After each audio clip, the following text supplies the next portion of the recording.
Hello, rich ones. Welcome to our space and to the second episode in season 2 of the Hot Money Talks podcast.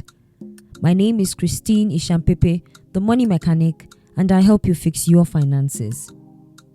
I am on a mission to equip Africa's younger population with adequate financial literacy, advice, and strategy so they can journey to financial freedom and live life purposefully on their own terms and to the fullest, because money is no more a barrier.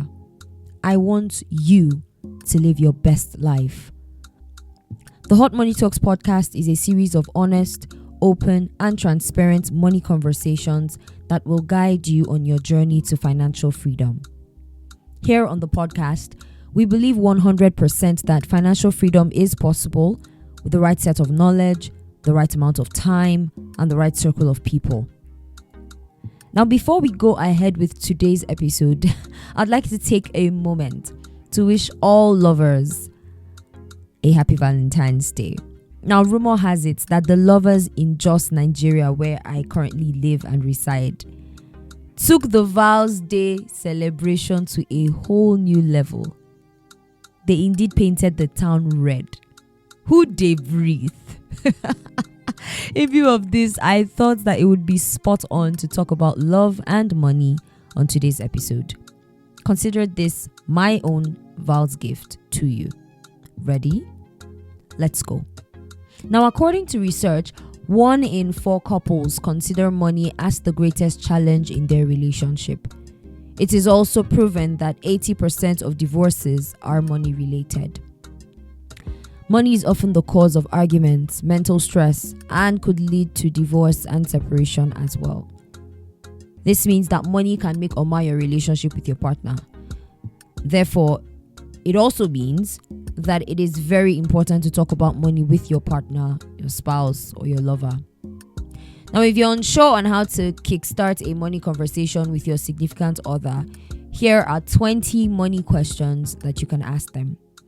These questions will help you to better know your partner's relationship with money and how you both will deal with your finances going forward. Question 1. If you won the lottery, what would you do with the money? If my partner asked me that, what would I do with the money? I would first of all host a shawarma party. And then after, I invite my friends and family over and we have a wonderful time eating all of the shawarma we want to eat with all of the sausages we want to eat. Then I'll decide what I'll do with the rest of the money. But yeah, you should be able to know, things like this. You should be able to know what your partner will do when they come into, a certain amount of money, right? Second question, are you in debt? Now, this is a very, very crucial question because I have seen and heard of instances where a husband and wife are living together, they're married, they've been together for a really long time, and one of them is in debt but the other doesn't know. I know of a particular instance where the man in question died and left his wife in debt that she could not explain. Like, she didn't even know that he was in that amount of debt when he was alive. She didn't even know about the debt while he was alive, and he died and left her, to pay up a debt that she didn't know about. So it's very important. Is your spouse, your partner, or your lover, are they in debt, right? How does this affect your own finances? Because the truth is, in some way, if your spouse is in debt, it's going to affect your finances in some way, either directly or indirectly. Because if you say, oh, it's not my business, right? My spouse is the one that took the loan or whatever. Imagine that's okay. You guys are supposed to share responsibility in the family. But then your spouse, instead of putting in the money he's earning into shared responsibility, is using his money to pay back debts, right? But then doesn't tell you that he or she is in debt. Check him now. It will affect your finances, right? You may now need to, keep on carrying the burden, of the finances on your shoulders simply because your partner is in debt. So this is a very, very crucial question, to ask. Another question, this is for the women. Women, ask your men, is it okay if I earn more than you? This is another crucial conversation, to be honest, right? We might think that, we live in a woke generation. People should be, comfortable with, women, climbing the ladder in their career. Guys, we live in a woke generation. All that one are wash, to be honest, right?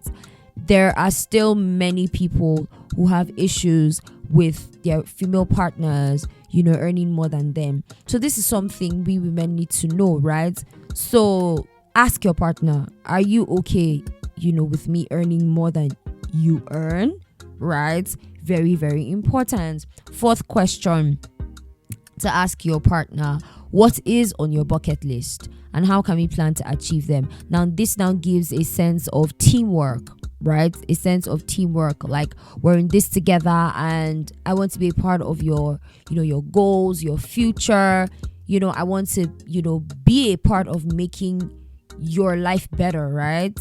So what are your goals and how can we, how can we achieve it together? Fifth question, what is your money personality? This is very important. Ask your partner, are you a spender, a saver, a flyer? You should be able to know your partner's money personality.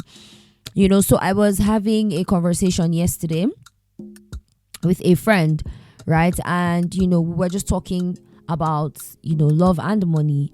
And he was telling me how, his wife handles, the finances of the home. So the backstory was he wanted to order a copy of My Money Book. So My Money Book, if you don't know what it is a 12-month personal finance journal that I created, right? So this money book helps you to set, track, and crush your money goals, right? So he was like, he wanted a copy for his wife and all, and that instead of getting 2 copies, he's just going to get one that they'll use as a family because it's actually his wife that, handles the finances in the home, right? And of course, we went ahead to talk about like the different reasons and all. And one of the things he mentioned, very, very clearly, was the fact that he knows his money personality, right? He knows that he is a spender and he has experience knowing that he's a spender, right? And so he can have like a large sum of money. Maybe he did a job and then he got a large sum of money. But before he gets home that day, he's probably spent like 70% of it. And then he'll just bring the leftover home, right? And he realized that wasn't helping them as a family. So, he's like, my wife, is the more frugal one. She's the more organized one with our finances. And so she should handle the finances in our home. He understands his money personality. Do you? Do you also know the money personality of your spouse, your partner, your lover? Very important. Sixth question to ask, what is the worst financial decision you have ever made? Yeah, so this would be really interesting to, know about your partner, right? Because this could also give you insight, into some of the things they may have learned along the way, into some of the mistakes they would have made, and how you guys can do better. Number 7, have you ever been scammed? What happened? Okay, question 8, what is the biggest financial lesson you have learned so far in life? Yes, life is full of lessons, right? And even when we go through tough experiences, we must learn to stay conscious of the fact that there is always a lesson to learn. So ask your partner, what is the biggest financial lesson for them, in their life? Question 9, do you have an emergency or rainy day fund? Guys, this is so important, right? It is important to know if your partner has an emergency or a rainy day fund, right? And it's not necessarily because you want to now have access to the fund and help them squander the money or something. It's also looking out for them, right?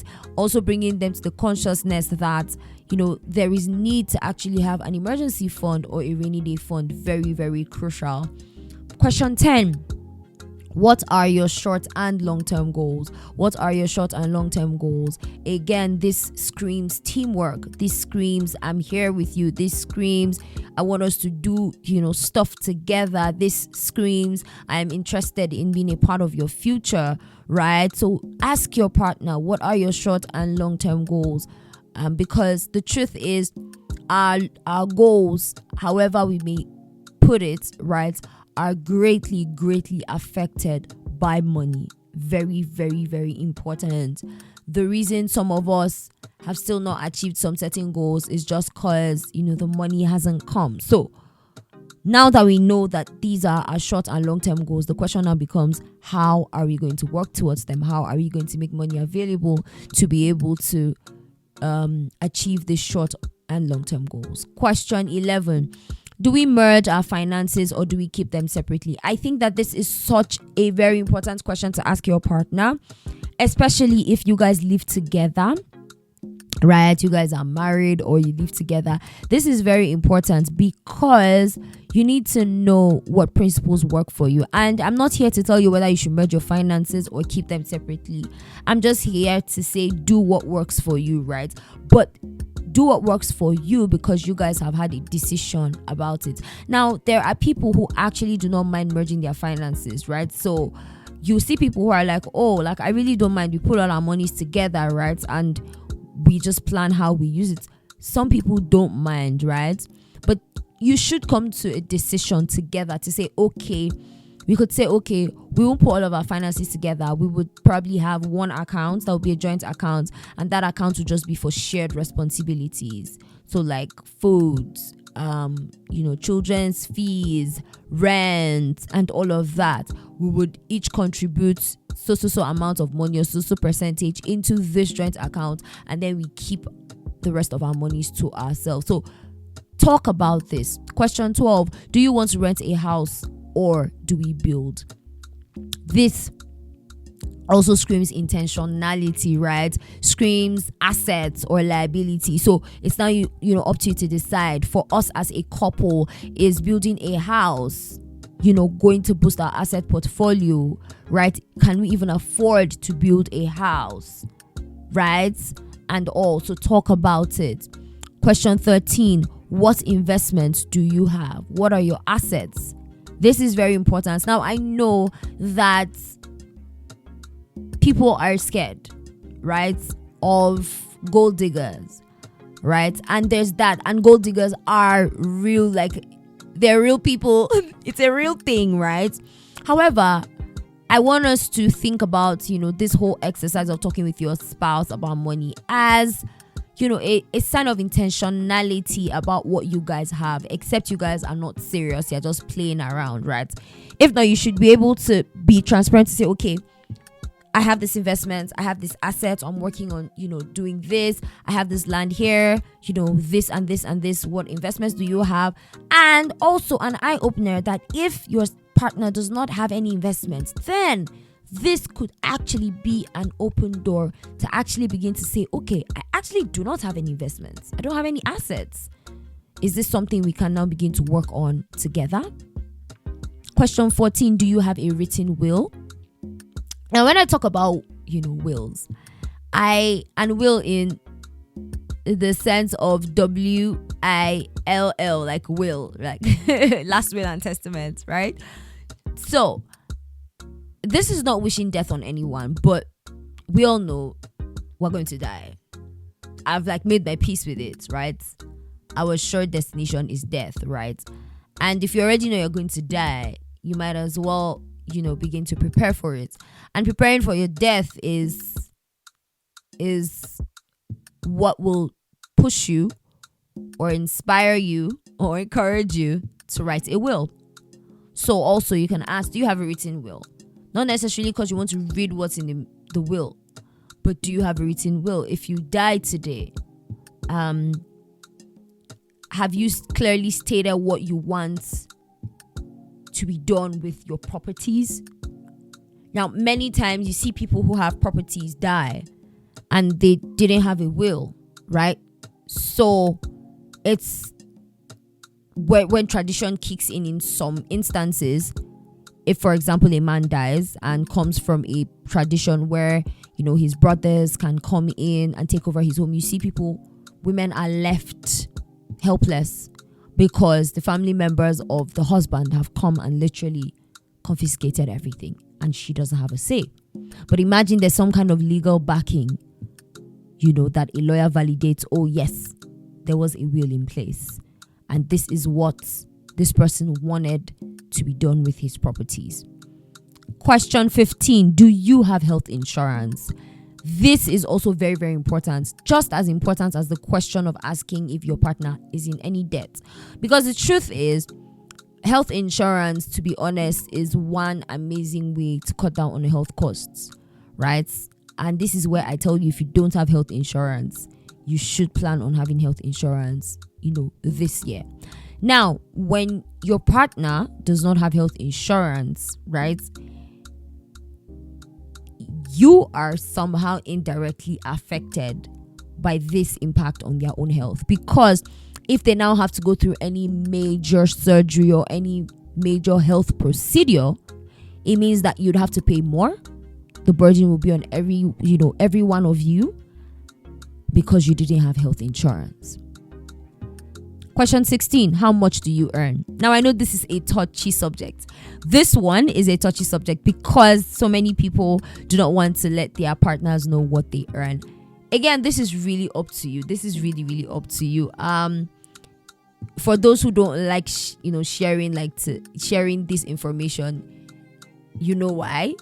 This is also a very, very important question to ask your partner. Question 17. What family obligations do you currently shoulder? This is where black tax comes in. So, is your partner currently paying black tax? Is he the one who's footing the bills of his parents, siblings, cousins? How many people is he responsible for? Very, very important, because again, that will have an impact on you, the partner, no matter how you try to look at it. Question 18. Do you use a budget? Very, very important. Ask your partner. So when you spend money, how do you spend the money? Do you use a budget? Do you plan for your money? If the answer is yes, then great. How can we, better do it together? If the answer is no, it's okay, do we need to start working on using a budget? And all. Question 19. How do we share responsibility while living together? Who will pay for what? Now remember the question about whether you should keep joint accounts or not. This is a part B of that question, because like I said one way to do it is, if you don't want to merge your monies together, you can have a separate account where you both are co-owners of the account, and then use that account to just deposit money for shared responsibilities. So this is where both partners are sharing responsibility, sharing financial responsibility. So who will pay for what and when? Very important. And finally, question 20. What are your money fears? What are your money fears? Does your partner harbor certain fears about money that may be affecting the way they relate with money? Have they gone through some kind of traumatic experience that has left them financially stressed, or that has given them financial trauma? Very important to know. So guys, money is such an integral part of our lives, and this is why we must learn and talk about it, especially with the people we love.